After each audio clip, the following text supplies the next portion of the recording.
السلام عليكم ورحمة الله وبركاته. كيف حالكم؟ إن شاء الله كويسين وإن شاء الله طيبين. أتمنى إن شاء الله أن تكونوا دائما بخير وعلى خير. أعزائي المشاهدين، كان شفت لي فيديو على وسائل التواصل الاجتماعي، فصراحة الفيديو ده أثار انتباهي جدا، فعشان كده قررت إني أوريكم الفيديو ده. لكن يا جماعة أنتوا في الأول والأخير ليكم التعليق. يلا يا جماعة باختصار خلونا نشوف الفيديو ونكتشف الفيه شنو. Et visait l'organisation de la Coupe du Monde 2026 et s'est positionné pour celle de 2030 conjointement avec le Portugal et l'Espagne. Est-ce que la Coupe d'Afrique des Nations, la grande Coupe d'Afrique des Nations, c'est une case à cocher? Évidemment, mais surtout, elle aurait déjà dû être cochée depuis longtemps, puisque la dernière fois, la seule fois où ils l'ont organisée, c'était en 1988. C'est le Cameroun d'ailleurs qui l'avait remporté. Ils devaient l'organiser en 2015. Et là, on se souvient, à cause du virus Ebola, ils ont au dernier moment décidé de ne plus l'organiser. Ils se sont mis à dos beaucoup de nations africaines d'ailleurs, y compris l'administration de la CAF.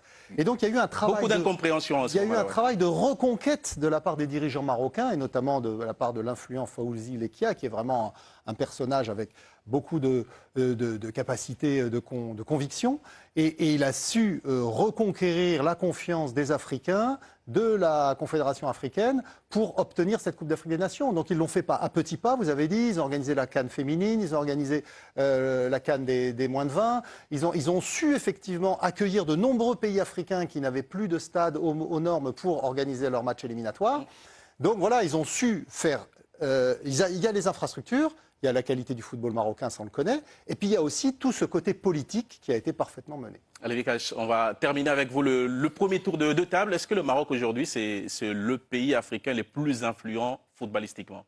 Alors déjà, ils l'ont prouvé pendant la Coupe du Monde en allant très très loin, et c'est la première fois qu'un pays africain allait aussi loin. Ils ont les infrastructures, les stades aussi, ils ont les hôtels aussi pour accueillir, ils ont un tourisme assez élevé, de luxe.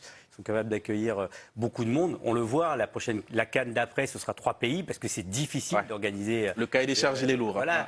Et puis aussi, je pense pas que ça ait joué, c'était fait d'avance, mais peut-être aussi le fait de donner un peu de bonheur à ce pays en deuil avec le tremblement de terre, c'était aussi important de leur offrir ça. J'étais ébahi par votre complexe sportif surtout.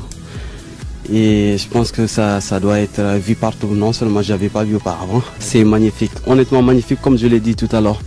J'avais jamais su qu'on a ce genre de complexe sportif en Afrique, honnêtement. J'étais surpris, mais de façon agréable, exceptionnelle, de ce que je viens de voir.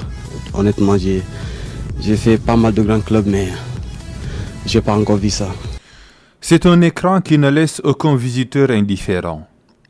Que l'on soit Sadio Mané, numéro 2 au dernier Ballon d'Or, Carlo Ancelotti, entraîneur du mythique Real Madrid, ou simple amateur de football, le complexe sportif Mohamed VI de Rabat nous émerveille. D'abord par sa grandeur. Ici, l'espace semble tendre vers l'infini. Bâti sur environ 30 hectares, ce temple dédié au football est un symbole du sur-mesure dans la démesure. Un hôtel 5 étoiles avec 66 chambres et 4 suites pour les regroupements de l'équipe nationale A du Maroc, d'autres réceptifs pour les stages des autres sélections avec une capacité qui va jusqu'à 350 lits, des terrains d'entraînement indoor et outdoor à perte de vue avec des pelouses naturelles, synthétiques et hybrides, une piscine olympique, une salle de cryothérapie, des cours de tennis, de futsal et de beach soccer. Ensuite, par la beauté des lieux, ici au cœur de la forêt de Mamora, le sens du détail se perçoit sur chaque parcelle. Des salles de conférence aux aires de jeu, des restaurants aux aires de repos, tout est fait pour la quiétude du footballeur. Le site est le symbole ultime de la vision futuriste du royaume chérifien pour le football, la meilleure explication de son parcours incroyable à la Coupe du Monde Qatar 2022. Inauguré en décembre 2019 par le roi Mohamed VI, qui en est l'initiateur, le complexe sportif qui porte son nom est un joyau qui fait l'unanimité dans le monde où il est présenté comme l'actuelle meilleure installation dédiée à la formation.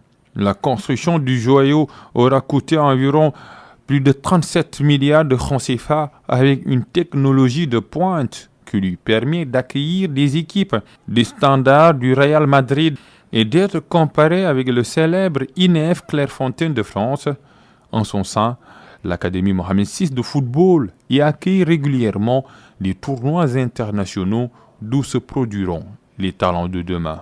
Et comme n'importe quel visiteur, ils n'en sortiront pas indifférents, mais les yeux pleins d'étoiles devant un tel bijou.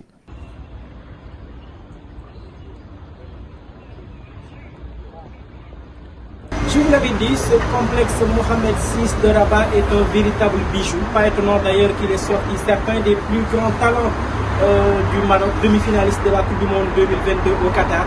Mais il n'y a pas que la fédération qui est en train de faire de grands pas en termes de politique infrastructurelle. Il y a encore des clubs comme le Raja de Casablanca qui fait des merveilles également à son niveau. Nous allons découvrir à travers cet élément qui va suivre les locaux qui accueillent la petite catégorie, tenez-vous bien, du Raja de Casablanca, l'espace de 7 hectares dédié tout simplement à la formation. Pendant que le Wydad Athletic Club se débattait dans la Coupe du Monde des clubs, son éternel rival, le Raja de Casablanca, travaillait à retrouver la prestigieuse compétition internationale. Cela passe naturellement par la formation et les infrastructures. Deux idéaux qui se retrouvent dans les nouvelles installations de l'Académie du Raja.